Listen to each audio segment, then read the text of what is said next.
सभी को नमस्कार। माननीय प्राचार्य महोदय, चीफ प्रॉक्टर महोदय, हमारे उपस्थित सभी सम्मानीय शिक्षकगण, कर्मचारीगण तथा सभी छात्र छात्राओं को मैं एक बार पुनः नमस्कार करता हूं।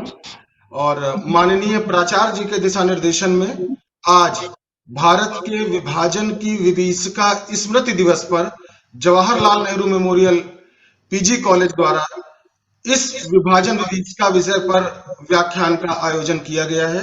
मैं डॉक्टर संतोष कुमार गौड़, प्रोफेसर शारीरिक शिक्षा विभाग, आज इस जूम व्याख्यान में उपस्थित सभी सुधीजनों का हार्दिक स्वागत और अभिनंदन करता हूं। सर्वप्रथम मैं विभाजन विभीषिका स्मृति दिवस पर भारत सरकार के द्वारा इसकी पृष्ठभूमि में लिखे गए एक संदेश को आप सभी के समक्ष पढ़ना चाहता हूं।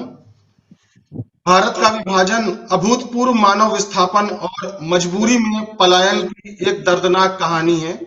यह एक ऐसी कहानी है जिसमें लाखों लोग अजनबियों के बीच एकदम विपरीत वातावरण में नया आशियाना तलाश कर रहे थे। विश्वास और धार्मिक आधार पर एक हिंसक विभाजन की कहानी होने के अतिरिक्त यह इस बात की कहानी भी है कि कैसे एक जीवन शैली तथा वर्षों पुराने सह अस्तित्व का युग अचानक और नाटकीय रूप से समाप्त हो गया। और हमारे भारत के प्रधानमंत्री आदरणीय श्री नरेंद्र मोदी जी द्वारा भी एक ट्वीट के माध्यम से इस विभीषिका के दर्द को महसूस किया गया। उन्होंने अपने ट्वीट में लिखा कि देश के बंटवारे को कभी भुलाया नहीं जा सकता। नफरत और हिंसा की वजह से हमारे लाखों बहनों और भाइयों को विस्थापित होना पड़ा और अपनी जान तक गंवानी पड़ी। और उन्हीं लोगों के संघर्ष और बलिदान की याद में 14 अगस्त को विभाजन के तौर पर मनाने का निर्णय लिया गया। विभाजन की विभीषिका को समझने का प्रयास करने के लिए हमारे आज के व्याख्यान के मुख्य वक्ता doctor Manav Kumar Singh ji, associate professor department of history, हमारे बीच उपस्थित हैं। मैं सभी की तरफ से उनका हार्दिक स्वागत करता हूं। और अब मैं विभाजन विभीषिका के पर आयोजित इस व्याख्यान की औपचारिक शुरुआत करने हेतु Jawaharlal Nehru memorial PG college Barabanki के प्राचार्य माननीय प्रोफेसर डॉक्टर सीताराम सिंह जी से अनुरोध करता हूं कि वह अपने उद्बोधन के द्वारा इस व्याख्यान की शुरुआत करें। Professor doctor Sitaram Singh ji. बहुत बहुत धन्यवाद संतोष जी। आज आजादी का अमृत महोत्सव मनाने के लिए महाविद्यालय परिवार के सभी प्राध्यापकों, कर्मचारियों एवं छात्र छात्राओं का मैं इस अवसर पर महाविद्यालय परिवार की ओर से अभिनंदन वंदन करता हूं कि मेरे एक कम समय के अवसर पर सब लोग उपस्थित हुए और आज इस कार्यक्रम को मनाया जा रहा है। जो हम लोगों का दर्द है, जो अंदर दबा था, उस दर्द को उजागर करने के लिए सरकार ने एक ऐसा हम लोग को प्लेटफॉर्म दिया जो, क्योंकि आजादी की लड़ाई जब हम लोगों ने लड़ी, सभी भाई बहनों, जाति, धर्म, वर्ग, लिंग भूल के, चाहे वह युवा हो, चाहे बच्चे हो, चाहे बूढ़े हो, चाहे जवान हो, सब लोगों ने आजादी की लड़ाई लड़ी। लेकिन इस आजादी की लड़ाई का एक दंश हम लोगों को झेलता रहा कि जो आजादी की लड़ाई में जब देश आजाद हुआ तो आजादी के उस दौर में एक दर्द के रूप में लेके बंटवारा हुआ। उस बंटवारे का दर्द यदि हम फिल्मों में या उस समय के लोगों से बात करते हैं तो वो दर्द छलक उठता है कि किस तरह से परेशानियां रही हैं, कि किस तरह से जो एक आदमी, एक इंसान का साथ रहता है, लेकिन अभी थोड़ी सी बातों के लिए, केवल एक जमीन की बातों के लिए क्या नाम है, आपस में बट गया। यह दर्द बहुत दुगना हो जाता है और लोगों के बीच हम जो मनुष्यता है वहां पशुता दिखाई देने लगती है। यह दर्द की स्थिति आपने देखा आजादी के समय रही और आजादी के बाद जो बना पूर्वी पाकिस्तान और पश्चिमी पाकिस्तान बना, और उस पूर्वी पाकिस्तान का बाद में देखा आपने 1971 में बांग्लादेश के रूप में हुआ, जो भारत का ही हिस्सा था। मैंने यदि इतिहास के गर्त में जाएं, उस समय के जो हमारे वायसराय और जितने कर्नल थे, जर्नल थे, उन लोगों की या पत्रकार थे, उनको कभी लगता नहीं था कि भारत एक राष्ट्र के रूप में रहेगा। लेकिन भारत ने वह दृढ़ता आज दिखाई दे रही है कि भारत एक विश्व गुरु के दर्जे पर पहुंच रहा है, क्योंकि सब में, चाहे यहाँ विविधता में एकता है, जाति धर्म वर्ग लिंग सब अलग होते हुए भी लोगों में एकता बनी हुई है। आज सरकार ने अमृत महोत्सव 14 अगस्त 2021 के गृह मंत्रालय के आदेश पर यह जारी किया। तो यह अमृत महोत्सव का जो विभाजन विविधता स्मृति दिवस की देखा कि किस तरह से हम लोगों का दर्द है, कैसे लोगों के बीच हम लोग अपने दर्द को बांटे और कैसे एकजुटता बने और कैसे भारत एक सशक्त राष्ट्र के रूप में उभरे। इसी कड़ी में मैं अभी एक लेखिका का लेख पढ़ा, वो दर्द समझ में आया कि वो कटीली तारे हमें एक दूसरे को बांट देती है, जबकि हम पशु पक्षी सभी एक जैसे एक जगह रहते हैं, लेकिन क्या नाम है, हम इंसान अपनी दीवारें खींच के, अपनी बाउंड्री खींच के एक दूसरे को अलग किए हुए हैं। तस्लीमा नसरीन की यह लेख बड़ा मार्मिक आज और कल के नवभारत टाइम्स में आया। यदि आप लेख पढ़ें तो उनके दर्द छलकता है कि कैसे भारत पाकिस्तान बांग्लादेश कैसा रहा, वही बांग्लादेश वहां है, वही बांग्लादेश वहां है। किस तरह से हम लोगों ने एक केवल कटीले तारों की दीवारों से एक दूसरे को बांट दिया है। जो रहन सहन, जो संस्कृति भाषा वहां की है वही वहां की भी है, दोनों में किसी प्रकार का अंतर नहीं है। लेकिन हम लोगों ने अपने कुछ हमारे राजनेताओं के स्वार्थवश यह बंटवारा हुआ, चाहे वो बंटवारे का आधार जो भी रहा, लेकिन ये बड़ा दर्दनाक है, जो हमारे लिए आज सोचनीय विषय है कि किस तरह से हमारा सामाजिक प्रभाव पड़ रहा है, किस तरह से आर्थिक प्रभाव पड़ रहा है, और किस तरह से धार्मिक प्रभाव पड़ रहा है, किस तरह से राजनीतिक प्रभाव पड़ रहा है, और कैसे हम इसको एक रूप में करें। आज यह सोचने का विषय है, मंथन का विषय है। इसी क्रम में आज ये विचार गोष्ठी आयोजित है और मैं सभी का आज इस विचार गोष्ठी में स्वागत, पुनः अभिनंदन करता हूं कि आप अपने विचारों से सबको भारत में एकजुटता का संदेश फैलाएं, जो भारत सरकार का भी संदेश है कि सब में जो भेदभाव वैमनस्य है, ये सारी भावनाएं दूर हो और हम एक राष्ट्र के रूप में, पुनः एक सशक्त राष्ट्र के रूप में उभरे। जय हिंद, जय भारत। बहुत बहुत धन्यवाद सर। और अब मैं विभाजन की विभीषिका को समझने के लिए, हमारा ज्ञानवर्धन करने के लिए, हमारे आज के इस व्याख्यान के मुख्य वक्ता doctor Manav Kumar Singh, associate professor department of history को सीधे इस जूम पोर्टल पर आमंत्रित करता हूं। डॉक्टर मानव कुमार सिंह जी। धन्यवाद और सभी को नमस्कार। मेरा ये 14 अगस्त आज है और जो शब्द आपने भी इस्तेमाल किए, जो टॉपिक आपने बताया कि विभाजन और इसकी विभीषिका और त्रासदी, तो ये 3 शब्द खुद में सब कुछ बयां करते हैं। विभाजन, विभीषिका और त्रासदी।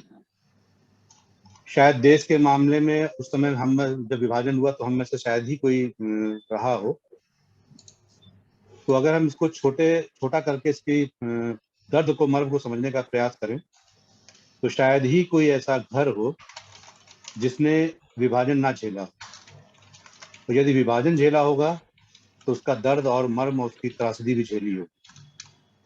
जिस आंगन में हम खेले कूदे, तो जब आंगन बढ़ता है, जिस रसोई में हम खाना खा के पले बढ़े, जब वो रसोई बढ़ती है, और जब हमारा घर बढ़ता है, तो वो दर्द, वो आंसुओं के सैलाब को अगर हम विस्तृत थोड़ा सा करके देखें देश के पटल पर, तो शायद हम देश के विभाजन को समझ सकें।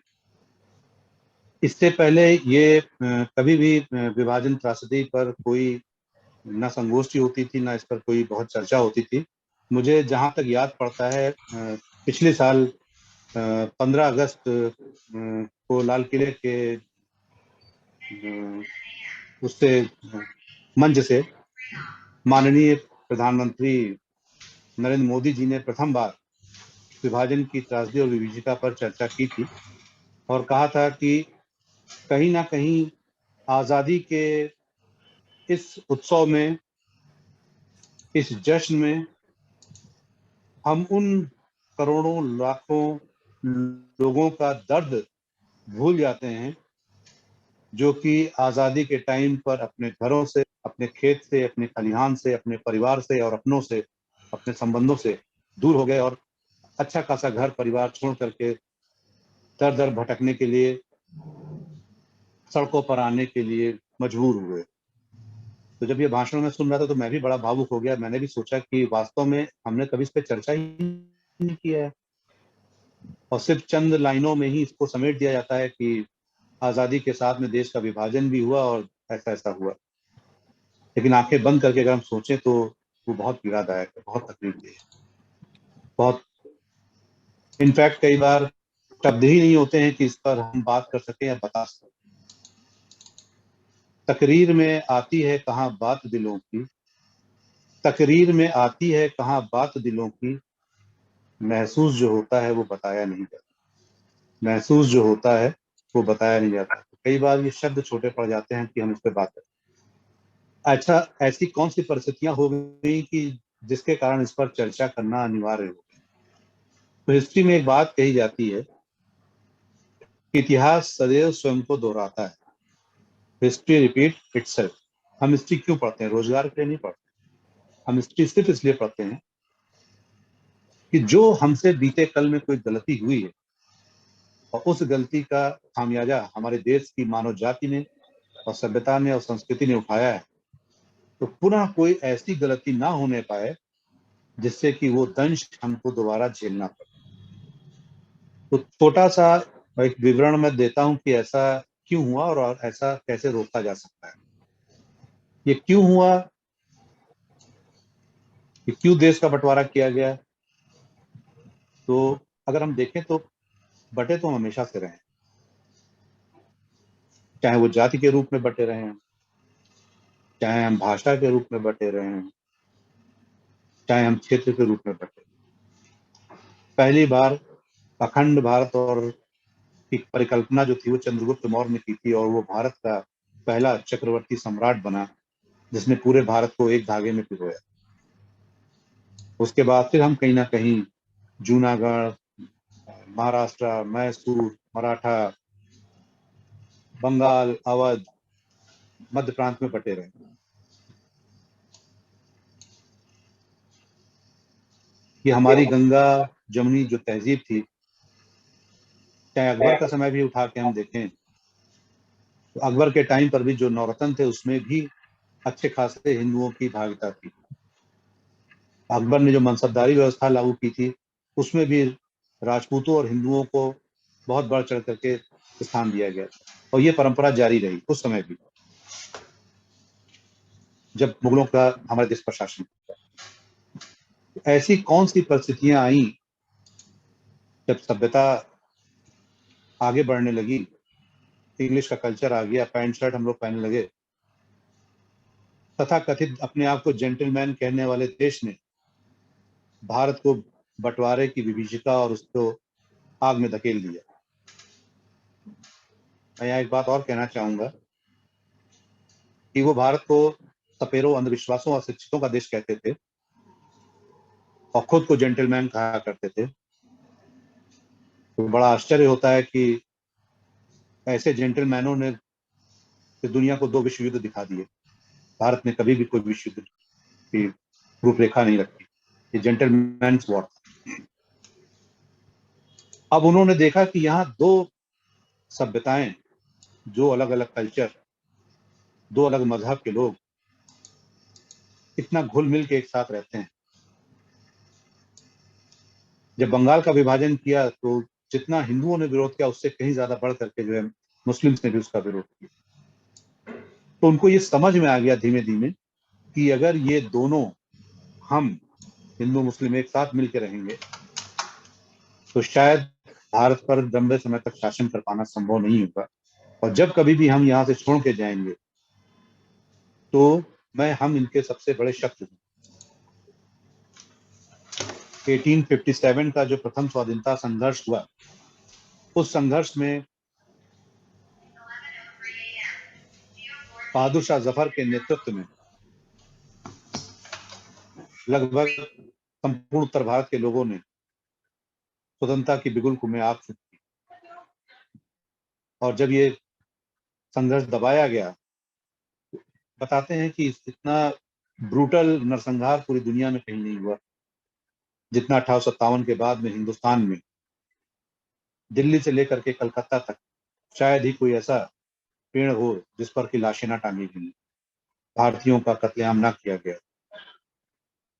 तो अंग्रेजों को एक बात समझ में आ गई कि अगर ये दोनों साथ रहेंगे तो दिक्कतें होंगी।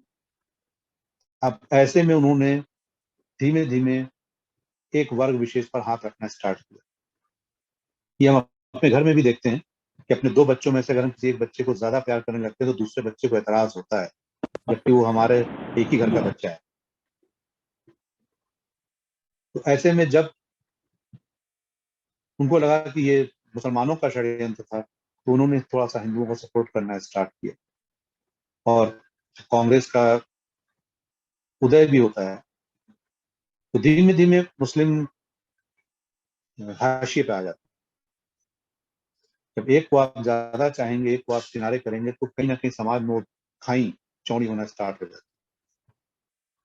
इसी का फायदा उन्होंने उठाना स्टार्ट किया। इसीलिए जब मुस्लिम्स को ये लगने लगा कि हमारे हित कांग्रेस में सुरक्षित नहीं है, और यदि कभी देश आजाद होता है तो हम दोयम दर्जे के नागरिक बन के रह जाएंगे, तो ऐसे में 1906 में मुस्लिम लीग का गठन होता है। लीग के गठन कराने में भी उनकी भूमिका थी कि एक को ताकतवर बनाइए, दूसरे को उसके पहले खड़ा कर दिए तो दोनों आपस में संघर्ष करेंगे, हम किनारे हो जाएंगे। संभवतः शायद उन्होंने बंदर और बिल्ली की कहानी सुनी हो। और जब मुस्लिम लीग का गठन होता है 1906 में ढाका में सलीमुल्लाह खां वहां के नवाब के उनके नेतृत्व में, अब यहीं से धीमे धीमे धीमे धीमे ये खाई और चौड़ी और चौड़ी और चौड़ी होती चली जाती है, और उसको चौड़ा करने का काम ब्रिटिशर्स ने बखूबी किया, उसका फायदा उठाया।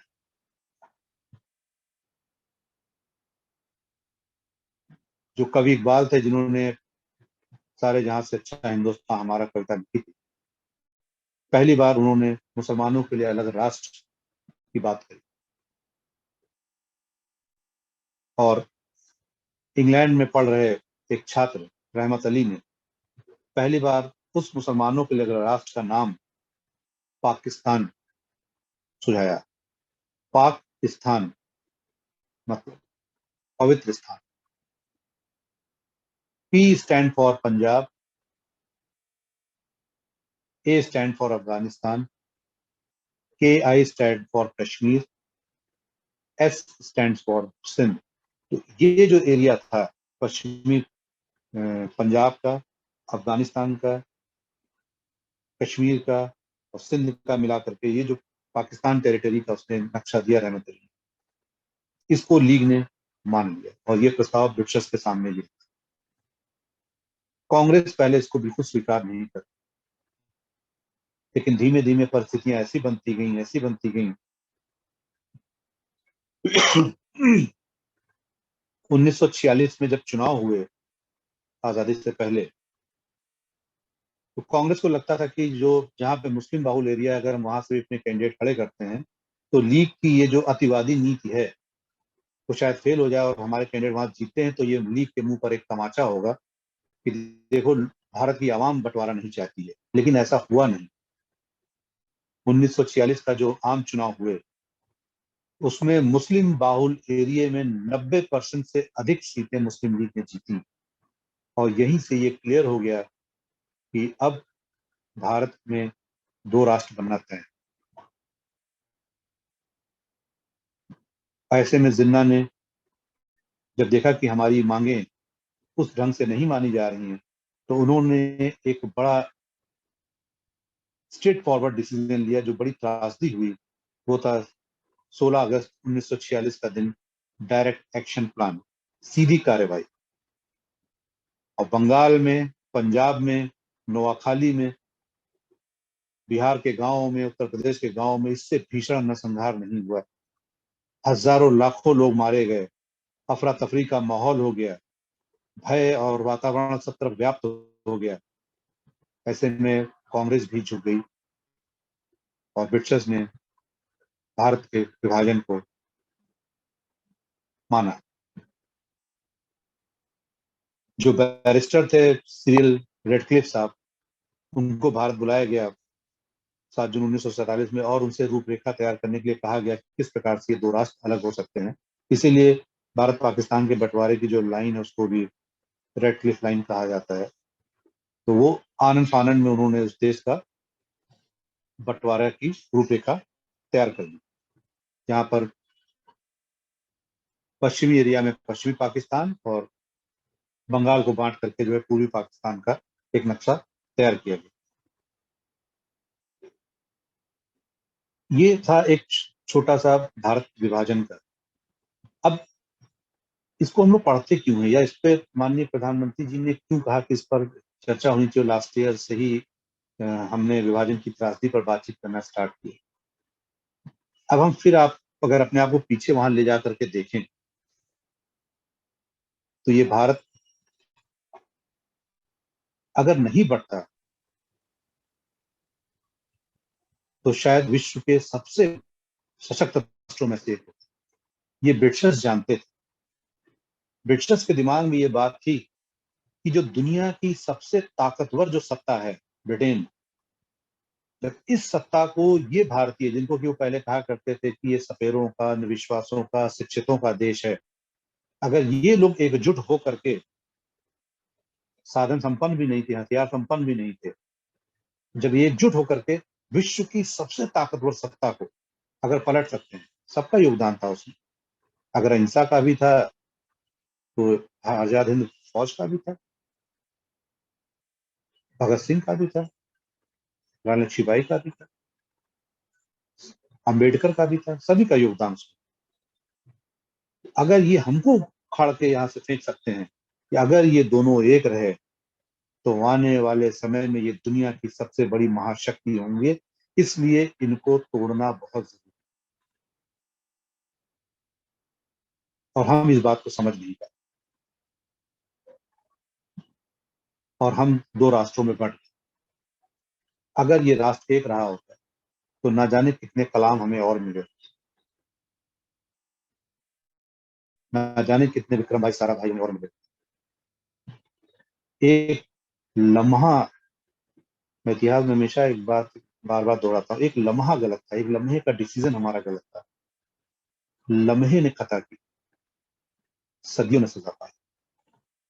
अब ये दोबारा गलती ना होने पाए, ये दोबारा त्रासदी ना होने पाए, इसलिए इतिहास पर इस पर चर्चा होना बहुत। हजारों लाखों करोड़ों लोग बेघर हुए, मारे गए, बहु बेटियां उनकी अपहृत की गई, रेप हुए, बलात्कार हुए, और सिर्फ हम एक लाइन में कहा जाता था कि भारत का विभाजन। इस दर्द को महसूस करने और फील करने की जरूरत है और नए सिरे से इस पे चर्चा भी हो और शोध भी हो कि क्या परिस्थितियां थी जिसके कारण हमारे उस समय के हुक्मरान इस विभाजन के लिए तैयार। क्या उनका व्यक्तिगत स्वार्थ था, क्या सत्ता की लोलुपता थी, या वास्तव में ये अपरिहार्य था, ये वास्तव में अपरिहार्य था, इसलिए ऐसा किया गया। इसको नए सिरे से, इतिहास में नए सिरे से इस पर चर्चा की जाए, बातचीत की जाए, जिससे कि आने वाले समय में हमसे दोबारा ये गलती ना होने पाए और ये अखंड भारत जो कश्मीर से लेकर कन्याकुमारी तक और जूनागढ़ से लेकर के नागालैंड तक जो फैला हुआ है, ये अक्षुण बना है। मैं इन्हीं बातों के साथ अपनी बात को मैं विराम देना चाहूंगा और अन्य लोगों को भी मैं सुनना चाहूंगा। और वास्तव में मेरी ये लाइन हमेशा याद रखिए, इतिहास की तारीख से वो दौर भी गुजरा है, लम्हे ने खता की, सदियों ने सजा पाई है। तो हमको इतिहास में अपनी जिंदगी में दोबारा अपने पीछे से सीख लेते हुए दोबारा वो गलतियां नहीं करनी है और अपने भारत को सशक्त राष्ट्र बनाना है और दुनिया की महाशक्ति बनाना है, जिससे ब्रिटेन, जिससे जेंटलमैन लोग डरा करते हैं। जय भारत, जय भारती, जय हिंद। बहुत बहुत धन्यवाद मानव सिंह जी। बहुत कम समय में बड़े ही सुंदर तरीके से ये जो पूरी विभाजन, एक भारत का विभाजन रहा है, इसके शुरुआत कहाँ से हुई और आज मतलब उसके बाद इसने किस किस रूपों को बदला, अपने किन किन स्वरूप में आया, बहुत सुंदर तरीके से आपने हम सभी का ज्ञानवर्धन किया है। बहुत बहुत धन्यवाद। और अब मैं इस व्याख्यान में अगले उद्बोधन के लिए प्रोफेसर विजय प्रताप मल्ल जी को आमंत्रित करता हूं कि वो आएं और अपना वक्तव्य हम सभी के समक्ष रखें। प्रोफेसर विजय प्रताप मल्ल जी। धन्यवाद संतोष जी। मेरी आवाज मिल रही है आप सबको? जी जी सर, बिल्कुल मिल रही है। आज आजादी के अमृत महोत्सव के अवसर पे भारत सरकार की इस पहल पे हम विभाजन की विभीषिका पर एक चर्चा कर रहे हैं, एक गोष्ठी कर रहे हैं। और मुझे लंबे समय से, अपने विद्यार्थी जीवन से आज तक मैं देख रहा हूं, तो इस विषय पर मैंने कहीं चर्चा न तो सुनी और न ही कहीं होती हुई मैंने पाई भी है कि इस विषय पर कभी चर्चा। मुझसे पहले इतिहास के वेत्ता मानव जी एक अच्छा उद्बोधन कर रहे थे, जिसमें उन्होंने इतिहास की तमाम बारीकियों को हमारे समक्ष रखा। इतिहास इसीलिए महत्वपूर्ण है कि ये भूत से भविष्य के संकेत निश्चित करता है, कि भूत से हम सीखें और भविष्य के लिए संकेत लेकर सही रास्ते पर आगे बढ़ें। और मानव जी ने जब कंक्लूड किया है तो उसी नोट पर कंक्लूड किया है। उन्होंने इतिहास के बारे में जो बारीक चीजें थी कि किस तरह से इतिहास में राजनीतिक परिस्थितियां बदली, किस तरह से हमारे जो रूलर्स थे, हमारे ऊपर शासन करने वाली जो शक्तियां थी, उन्होंने कैसे अपनी रणनीति को बदला, वो टर्निंग पॉइंट्स कौन कौन से थे जिसकी वजह से ये विभाजन सबल होता गया, मजबूत होता गया और भारत माता की छाती के ऊपर से एक लाइन खींच दी गई और जिसकी त्रासदी आज तक पीढ़ियां झेल रही। अभी हाल में टेक्नोलॉजी के विस्तार के साथ ऐसे ढेरों उदाहरण हैं कि तीसरी पीढ़ी का व्यक्ति अपने परिवार के पुरखों से मिल पाया है पंजाब में आकर। 75 साल हम मना तो रहे हैं, लेकिन बहुत से लोगों के जीवन में 75 साल के बाद आस जगी है, उम्मीद जगी है, खुशियां आई हैं। बहुत से परिवारों में उनका मिलाप हुआ है, जो विभाजन के समय दूसरे देश में शामिल हो गए थे, दूसरे देश चले गए। मैं राजनीति शास्त्र का विद्यार्थी हूं, कुछ राजनीतिक चीजों पर चर्चा करूंगा और कुछ राजनीतिक चीजों को पकड़ने की कोशिश करूंगा। ये सच है कि भारत का इतिहास बहुत गौरवशाली है और इतिहास में तमाम ऐसे महाराजा, शासक हमको मिलते हैं जिन्होंने भारत को एकजुट भी रखा है और भारत की सीमाओं का विस्तार मध्य पूर्व तक, मध्य एशिया तक करा है।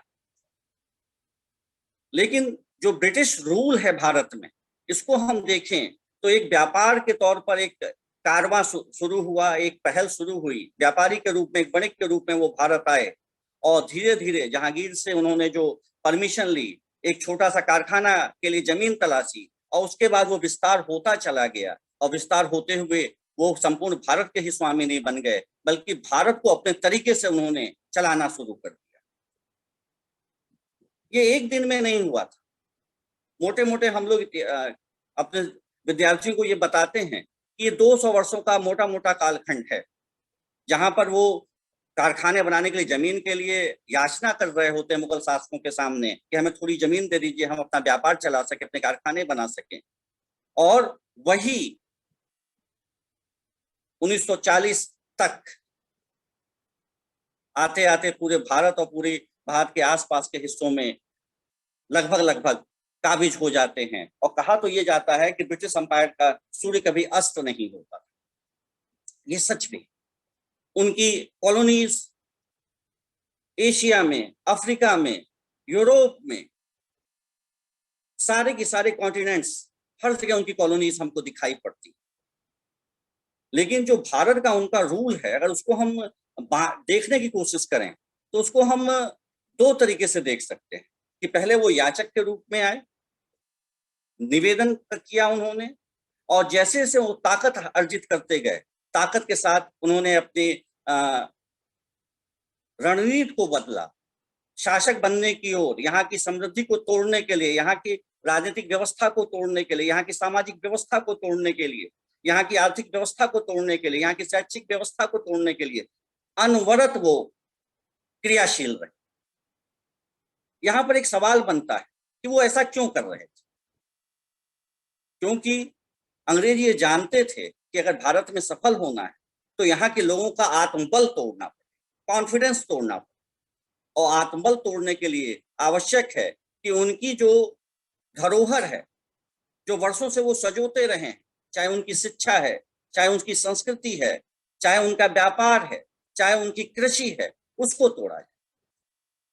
और जो शुरुआती दौर हम देखते हैं, उस शुरुआती दौर में भारतीयों का साथ मिलता है। भारत के तमाम ऐसे शासक हैं, भारत के ऐसे तमाम सामंती व्यवस्था के अंतर्गत तमाम जमींदार परिवार हैं जो उनको मदद दे रहे हैं, उनके लिए सहायक बन रहे हैं, उनके लिए टूल बन रहे हैं, और उनका साम्राज्य बढ़ता हुआ आगे चला जाता है। लेकिन 1857 का संघर्ष जो मानव जी ने उल्लेख किया है, उस संघर्ष को अंग्रेज इतिहासकारों ने छोटा बना दिया, सिपाही विद्रोह करके उसको रोक दिया। लेकिन वो वास्तविक बड़ा संघर्ष था जो पूरे भारत में दिखाई पड़ा। किन्हीं कारणों से, उसकी चर्चा हम लोग इतिहास में करते हैं, किन्हीं कारणों से वो सफल नहीं हुआ, अपने मुकाम को प्राप्त नहीं कर पाया।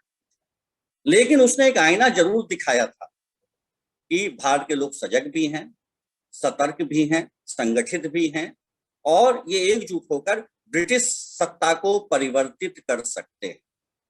वो चाहे अवध के नवाब हो, चाहे बहादुर शाह जफर हो मुगल शासक, और चाहे बलिया के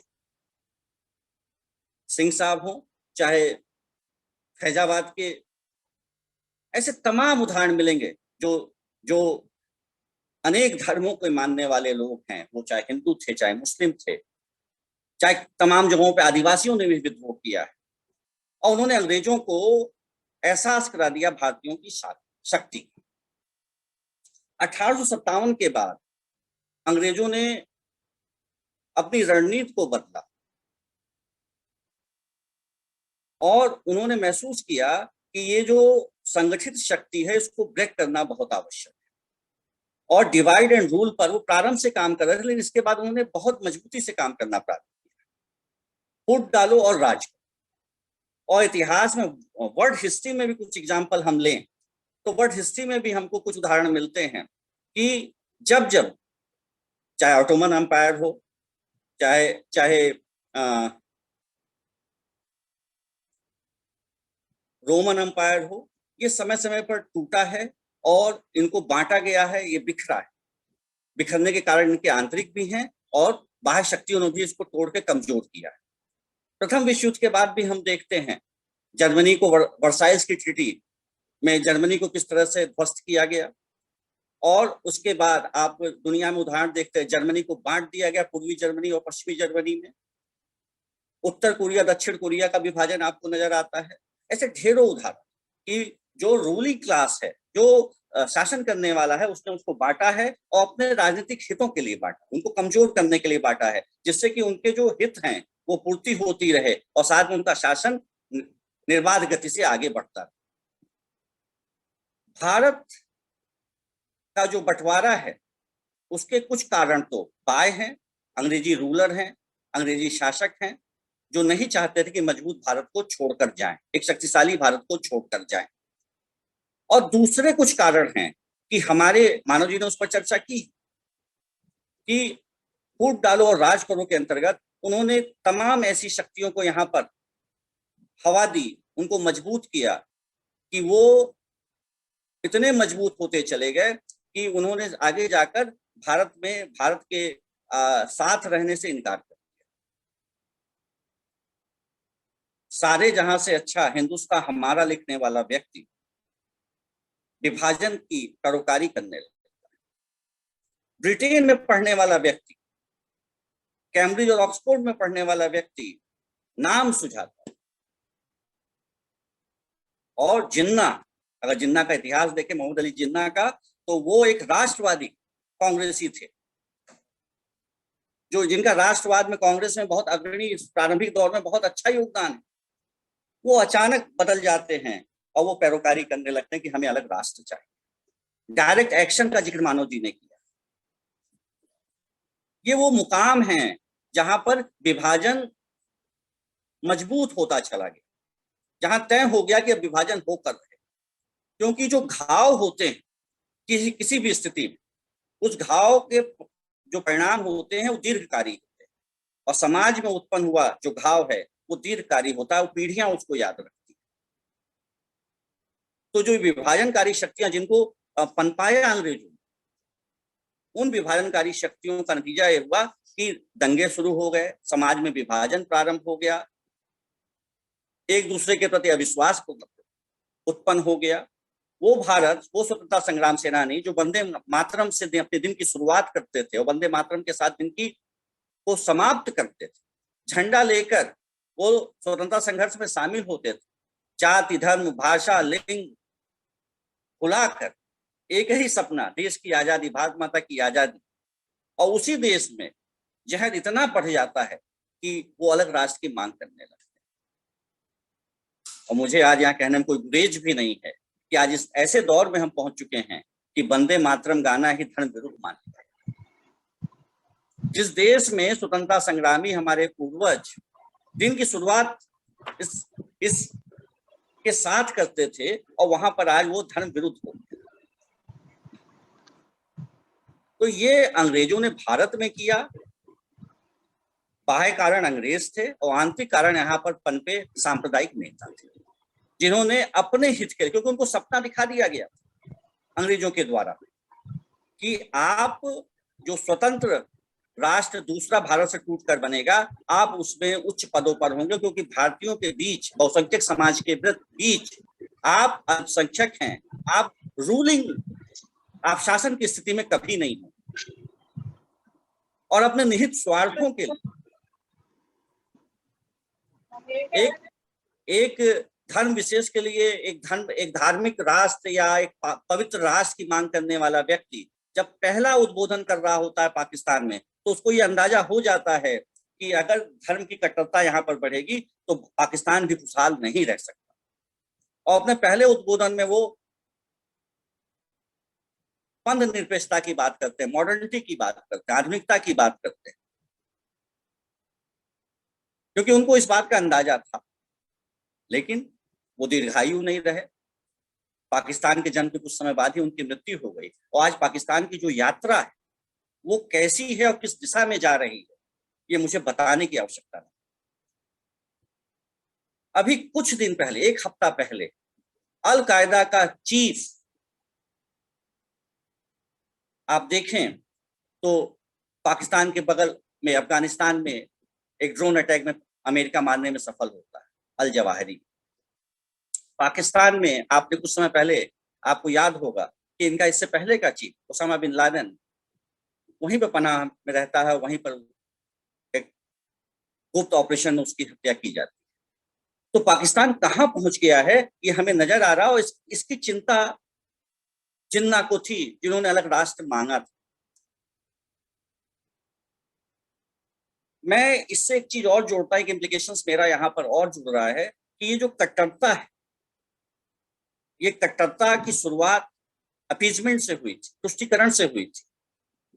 ब्रिटिश रूलर्स इनको खड़ा कर रहे थे भारत से आजाद कराने के लिए, भारत के विभाजन के लिए, अपने राजनीतिक हितों की पूर्ति के लिए।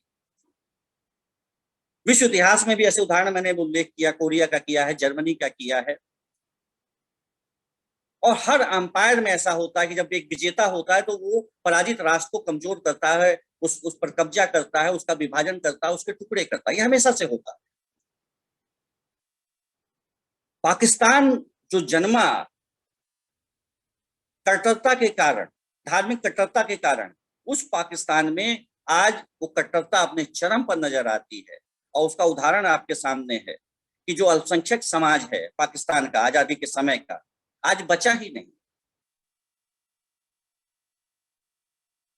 और ये पुरानी बात है कि जब हम गड्ढा दूसरे के लिए खोदते हैं तो कई बार उस गड्ढे में हमें स्वयं गिरना पड़ता है। अगर राजनीतिक तौर पर पाकिस्तान का मैं विश्लेषण करूं विभाजन के बाद, तो वहां की कट्टरता जो भारत की आजादी के समय जो जन्मी थी या पनपी थी, वो कट्टरता भी समाप्त नहीं हुई। और विश्व के राजनीतिक विश्लेषक ये मानने लगे हैं कि एक राष्ट्र के रूप में पाकिस्तान लगभग समाप्त हो रहा है, दिवालिया होने की कगार पर। उसकी जो चार पांच प्रांत हैं वो विभाजन की ओर जा रहे हैं। तो कट्टरता कभी भी किसी समाज के लिए अच्छी नहीं हो सकती। ये भारत के विभाजन के लिए एक टूल हो सकती थी, एक यंत्र हो सकता था, एक उपकरण हो सकता था, लेकिन वही बाद में पाकिस्तान के लिए एक आत्मघाती टूल बनकर विभाजन कट्टरता के कारण हुआ था। डायरेक्ट एक्शन जो 1940 का मानव जी ने उल्लेख किया, वो कट्टरता की चरम थी। नोआखाली और पंजाब के जो दंगे थे, बंगाल के जो दंगे थे, वो उसकी पराकाष्ठा थी। और विभाजन के बाद जो हिंसा थी उसका दंश आज भी पीढ़ियां भोग रही। अब आता है कि आगे का क्या रास्ता हो सकता है, इस त्रासदी से हम क्या सीख सकते हैं। तो निश्चित रूप से मुझे जो समझ में आता है कि त्रासदी जो आई, इसके पीछे धार्मिक कट्टरता थी, तुष्टीकरण था अंग्रेजी शासकों का, और हमारे देश के जो लीडर्स थे या जो इंटेलेक्चुअल्स थे, उनकी सक्रियता या दूरदृष्टि का अभाव था। आप भारत से भी एक उदाहरण ले सकते हैं कि जो 75 साल का कालखंड है, इसमें मैंने अभी थोड़े पहले उल्लेख किया था कि वंदे मातरम जो हमारा सबसे पवित्र वाक्य होता था, हमारी सबसे पवित्र पूजा होती थी, अर्चना होती थी, जिससे हम दिन की शुरुआत करते थे हमारे स्वतंत्रता सेनानी, आज वो धर्म विरुद्ध है। तो हमारी यात्रा उल्टी दिशा में चलती हुई दिखाई पड़ रही। तो कहीं न कहीं जो पहले की कट्टरता थे, उससे हमें लेसन लेना चाहिए और कट्टरता से बचने का प्रयास हमारे शासकों को भी करना चाहिए, हमारे धार्मिक नेताओं को भी करना चाहिए। और हम जहां पर भी हैं, जिस भी जगह पे काम कर रहे हैं, जिस भी रूप में काम कर रहे हैं, वहां पे धार्मिक कट्टरता की निंदा करनी चाहिए, उस पर रोकने का प्रयास करना चाहिए। दूसरी चीज जो मुझे समझ में आती है कि अपीजमेंट जो है, तुष्टीकरण जो है, ये किसी भी समाज के लिए, किसी भी राष्ट्र के लिए आत्मघाती। क्योंकि अगर आप परिवार में ही तुष्टीकरण करेंगे, मानव जी ने उल्लेख कर दिया था 2 बच्चों के बीच में, तो परिवार बिखर जाएगा, टूट जाएगा। 2 भाई एक दूसरे के दुश्मन बन जाएंगे। एक शिक्षक के रूप में अगर हम अपीजमेंट क्लास में करते हैं, अपनी संस्था में करते हैं, तो फिर हम अपना उचित आचरण नहीं कर रहे हैं और हम उपहास और संघर्ष के पात्र।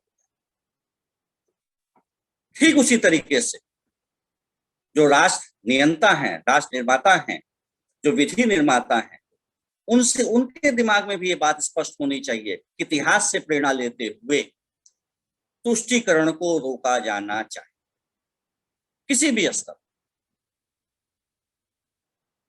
चाहे राजनीतिक मामले हो, चाहे सामाजिक मामले हो, चाहे आर्थिक मामले हो, और चाहे धार्मिक। जम्मू कश्मीर जो आजादी के बाद भारत का हिस्सा था, लेकिन उसको स्पेशल स्टेटस देके रखा गया, और वो क्यों था? तुष्टीकरण के कारण। कश्मीरी पंडितों का पलायन अपने ही देश में होता है, क्यों होता है? तुष्टीकरण के कारण। तो इस पर विराम लगाने की आवश्यकता है, और विराम का स्तर व्यापक होना चाहिए। ये समाज में भी होना चाहिए, ये कानूनों में भी परिलक्षित होना चाहिए, ये न्यायिक निर्णयों में भी परिलक्षित होना चाहिए, और 0 टॉलरेंस होना चाहिए तुष्टीकरण के मामले में। इस समय एक बहस चल रही है देश में, अपीजमेंट को लेकर ही है। सुप्रीम कोर्ट में एक केस चल रहा है कि जो फ्रीबीज बांटी जाती है, मुफ्त की कि चीजें बांटी जाती चुनाव जीतने के लिए, कि मुफ्त में स्कूटी मिलेगी, मुफ्त में घर मिल जाएगा, बिजली बिल माफ हो जाएगा। क्या होना चाहिए कि नहीं होना चाहिए, ये विवाद का विषय हो सकता है, लेकिन ये भी तुष्टीकरण से ही जुड़ा हुआ प्रश्न है, जिसकी जांच इस समय सुप्रीम कोर्ट भारत का कर रहा है। तो तुष्टीकरण पर भी रोक लगनी चाहिए, और तुष्टीकरण पर रोक लगाने के लिए हमें कुछ संवैधानिक प्रावधानों में भी परिवर्तन करना पड़ेगा। एक भारत को एक मजबूत राष्ट्र बनाने के लिए, गंगा जमुनी तहजीब को मजबूत करने के लिए, एक देश एक विधान की ओर बढ़ना पड़ेगा। यूनिफॉर्म सिविल कोड जो हमारे संविधान का हिस्सा है, डायरेक्टिव प्रिंसिपल का हिस्सा है, लेकिन 75 साल का कालखंड भी मुझे लगता है कम पड़ गया है। अभी हमारे राष्ट्र निर्माताओं को, विधि निर्माताओं का ध्यान इसकी ओर नहीं गया। क्यों ऐसा चल रहा है? देश एक है तो विधान एक होना चाहिए। देश के विकास में सबकी भागीदारी होनी चाहिए, और उस विभाजन से हमें सीखना चाहिए। इतिहास हमें भविष्य के संकेत देता है। अगर हम इससे नहीं सीखेंगे, तुष्टीकरण को आगे बढ़ाएंगे, धार्मिक कट्टरता को आगे बढ़ाएंगे, तो पुनः हम एक और विभाजन की ओर बढ़ जाएंगे। आज देश के हर कोने में आपको क्या आ गया? कट्टरता के अंश नजर आ जाए। ड्राइविंग मोड पे लग गया। राष्ट्रगान विवाद का विषय हो जा रहा है आज, वंदे मातरम विवाद का विषय हो जा रहा है, झंडारोहण विवाद का विषय हो जा रहा है। तो हम क्या हो गए, हम क्या थे और क्या हो गए और क्या होंगे अभी, ये विचारणीय प्रश्न। तो इस चर्चा के माध्यम से, इस डिबेट के माध्यम से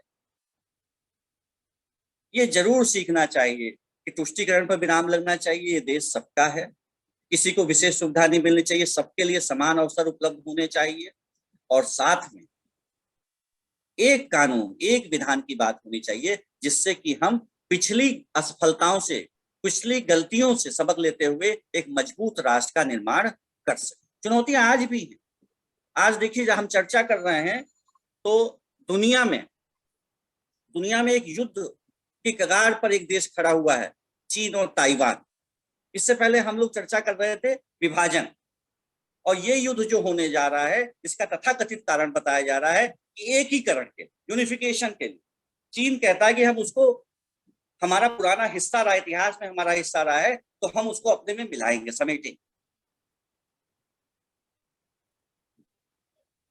एक युद्ध चल रहा है कि दो विभाजित राष्ट्र, सोवियत संघ बिखरा 1991 में, और उसे बिखर के 18 राष्ट्र बने, और उनका एक हिस्सा यूक्रेन आज रूस के साथ संघर्ष कर रहा है। लगभग 1 साल से 6 महीने से लगभग युद्ध चल रहा है। जो एक राष्ट्र थे वो अलग होने के बाद दुश्मन बन बैठे। तो इन सारी चीजों को देखने के बाद एक चीज बहुत स्पष्ट है कि कोई भी समाज तरक्की तभी कर सकता है, उन्नति तभी कर सकता है, जब वहां पर सद्भाव हो, समाज के सभी वर्गों के लिए सम्मान हो, और राष्ट्र के प्रति प्रेम, राष्ट्र के लिए सर्वस्व न्यौछावर करने का भाव। तभी विभाजन की विभीषिका से हम बच सकते हैं और एक उज्जवल भारत का हम निर्माण कर सकते हैं। Thank you so much. बहुत बहुत धन्यवाद प्रोफेसर विजय प्रताप मल्ल जी। बहुत ही सम्यक तरीके से जो पूरा ये विभाजन रहा और उसके क्या दूरगामी परिणाम होंगे, इन पर आपने अपने विचार रखे। और एक बात जो आपने कही कि इतिहास हमें भविष्य के संकेत देता है। एक बेहतर राष्ट्र की कल्पना, एक बेहतर राष्ट्र हम तभी बना सकते हैं जब उसके नागरिकों के बीच में एक सद्भाव हो, आपस में एक मेल जोल हो, वो हमारे दुख दर्द समझे, हम उनके जो भी आपस में जो भी समाज के अंदर लोग रहते हैं। और जो एक बात आपने कही कि शासन करने वालों ने हमेशा बांटा है, वो पूरी दुनिया में कई कारण हो सकते हैं, बाह्य हो सकते हैं, आंतरिक हो सकते हैं, लेकिन डिवाइड एंड रूल की पॉलिसी ये मतलब भूतकाल में भी थी और भविष्य में भी ये चल रही है। और आपके वक्तव्य में एक चीज हम सबके लिए बड़ी प्रेरणादायी रही कि हम सभी अब सजग भी हैं, शिक्षित भी हैं और संगठित भी हैं, और एक बेहतर राष्ट्र निर्माण के लिए हम सभी अपना योगदान देने के लिए आतुर हैं। हम सभी को देना भी चाहिए। बहुत ही सुंदर वक्तव्य। और अब मैं अनुरोध करता हूं डॉक्टर विजय कुमार वर्मा जी से, associate professor department of Hindi, कि इस व्याख्यान में उपस्थित सभी महानुभावों का धन्यवाद करें और साथ ही साथ इस व्याख्यान के समापन की घोषणा भी करें। मैं आमंत्रित करता हूं डॉक्टर विजय कुमार वर्मा जी को। धन्यवाद प्रोफेसर संतोष कुमार गौड़ जी।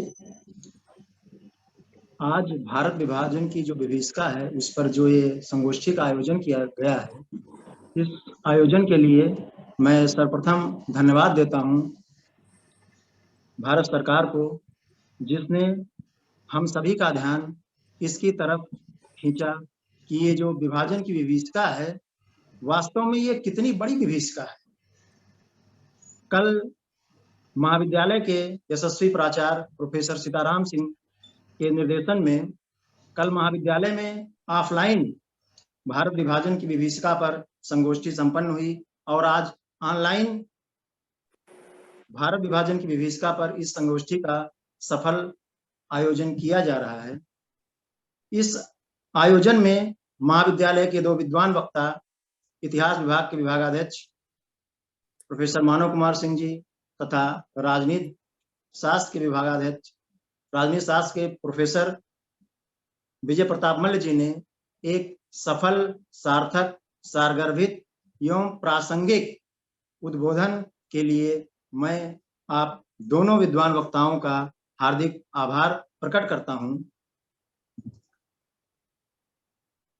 मानव जी ने जो शुरुआत किया कि जब घर बढ़ता है, जब आंगन बढ़ता है तो कितना दर्द होता है, और जिसको सब कुछ छोड़ के आना पड़ा होगा उसको वह फिर दोबारा वहां लौट नहीं सकता है। उसका दर्द वह खुद महसूस कर सकता है, या अगर आप महसूस करना चाहें तो आप अपने यहाँ कैसे देखते हैं कि आज भारत विभाजन हो गया, लेकिन आज हमारे समाज के अंदर कितना बड़ा विभाजन हम आप स्वयं खींच रखे हैं कि एक गांव में अपने आप को हम लोग ऊंचे नीचे में बांट रखे हैं, वर्ण व्यवस्था में बांट रखे हैं कि हम आज वीजा लेकर के पाकिस्तान जा करके पाकिस्तान के किसी भी होटल में, जाहिर सी बात अगर वो होटल है तो किसी मुस्लिम का होगा, किसी कॉन्फ्रेंस में जाते हैं, सेमिनार में जाते हैं, हम क्रिकेट मैच देखने जाते हैं, किसी भी काम से जाते हैं, हम वहां आराम से खाना पीना करते हैं। लेकिन गांव का वही एक फिक्स जो स्थान है, जिसे हम अलग मोहल्ले का नाम दे देते हैं,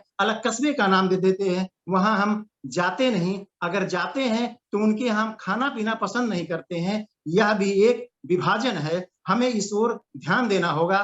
और अगर इस विभाजन को कोई कम करता है तो वह है इस देश का संविधान, जो बाबा साहब भीमराव अंबेडकर द्वारा रचा गया है। हमें उस संविधान के लिए किसी भी हद तक गुजरना हो, उस संविधान की रक्षा भी करनी है, और साथ में उसमें जो निहित मान्यताएं हैं हमें उसको मानना भी।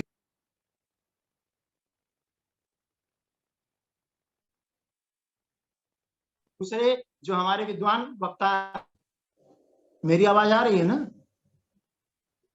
हेलो जी जी आ रही, विजय जी आ रही, बिल्कुल साफ आ रही है। हाँ, महाविद्यालय के दूसरे विद्वान वक्ता प्रोफेसर विजय प्रताप मल्ल जी ने जो धार्मिक उन्माद की बात की, बहुत ही सही है वो, कि अगर हम देखें कि जब हम मनुष्यता का विकास होता है, जब मनुष्य ऐसे जानवरों की तरह रहता है, धीरे धीरे वह संगठित होता है, कबीले बनाता है, 2 कबीले आपस में युद्ध करते हैं, तो उन कबीलों में जिसकी जान जाती है उसे हम शहीद का दर्जा देते हैं, या हम सराखों पर बैठाते हैं कि इसने अपने कबीले के लिए जान दी। धीरे धीरे वो कबीले रजवाड़ों में बदल जाते हैं, फिर आपस में 2 रजवाड़े टकराते हैं, लेकिन वहां भी हत्या किसकी होती है? मनुष्य की होती है। और जो अपने राज्य के लिए जान देता है उसे हम कहते हैं कि इसने अपना मतलब बहुत बड़ा काम किया, जो इसने अपने राज्य के लिए बलिदान दे दिया।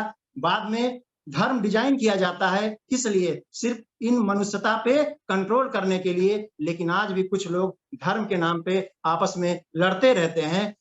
विजय मल्ल जी ने सही कहा कि आज वर्तमान युग में जो धार्मिक उन्माद फैलाए या जो धर्म की बात करे वह वाकई में मनुष्य का सबसे बड़ा दुश्मन है।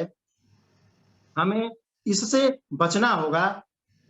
इस कार्यक्रम में जुड़े हुए महाविद्यालय के प्रोफेसरगण,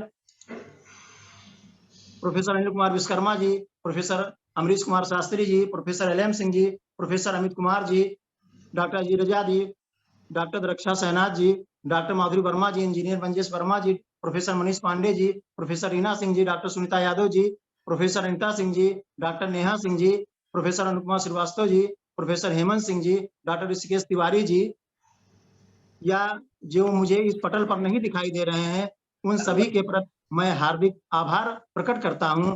वो हमारे प्रिय छात्र छात्राएं जो हमें इस पटल पर दिख रहे हैं, जो प्रिंसिपल ऑफिस में जाकर के इस कार्यक्रम को सफल बना रहे हैं, आप सभी के प्रति मैं हार्दिक आभार प्रकट करता हूं। और इस पंक्ति के साथ इस कार्यक्रम की समापन की घोषणा करता हूं। चूंकि मैं हिंदी का विद्यार्थी हूं, अंग्रेजों के विरुद्ध लिखा गया एक नाटक है भारती की पुकार, जिसमें हिंदू मुस्लिम एकता पर बल देते हुए लिखा गया है कि अगर हिंदू मुसलमान में हकीकी प्यार हो जाए, अगर हिंदू मुसलमान में हकीकी प्यार हो जाए, वतन की डूबती कश्ती का बेड़ा पार हो जाए, वतन की डूबती कश्ती का बेड़ा पार हो जाए। धन्यवाद।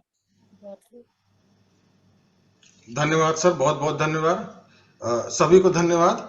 और अब मैं इस व्याख्यान के समापन की घोषणा करता हूं। Thank you. बहुत बहुत धन्यवाद सभी को। सर